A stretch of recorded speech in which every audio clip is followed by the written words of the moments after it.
Pozdravljeni, jaz sem Tina Koterle. Mašo poznam že dobrih 6-7 let, ker so naši otroci začeli hoditi skupaj v vrtec. In enkrat smo prišli v kontakt, v stik, me je zanimalo njeno delo in mi je malo predstavila, kaj dela. Pol sem se odločila, da pridem na eno prvo delavnico, ki je imela Access Bars. To je bilo decembra 2014 in od takrat lahko rečem, da se mi je življenje popolnoma spremenilo. Sem odkrivala nove stvari, nove dele sebe, nekaj, kar do zdaj nisem še nikoli doživela. Potem sem lani se udeležila še 2 njenih delavnic. To je bila demolekularna manifestacija in MTVSS. Redno sem to spremljala, delala in tako naprej in so bili vidni rezultati. Predvsem pri demolekularni manifestaciji za moj celulit, ki ga nisem nikoli prenašala.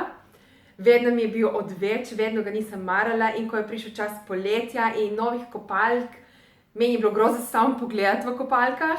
No in lani sem jaz to odpravila. Celulita ga imam še vedno, ampak ga sprejmem kot del sebe.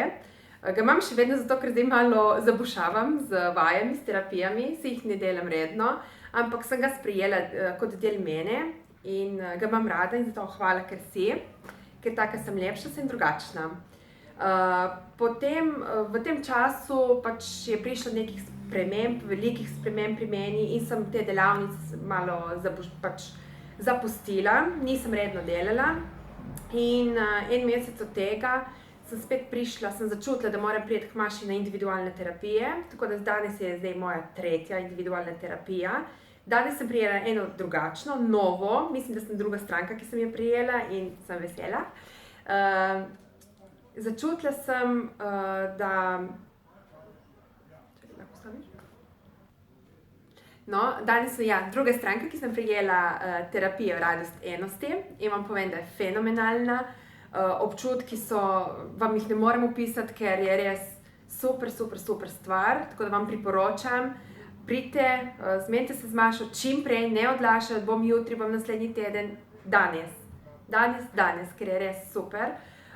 Pol tudi, ko smo končali s terapijo, malo sem povedala jaz, kaj sem doživela, pol je Maša začela razlagati in vse se je ujemalo, vse je res fenomenalno, tako da vam priporočam vsem. Najprej pač pogovorite se z Mašo, povejte vaše težave, bo našla rešitev za njih. Hvala, Maša.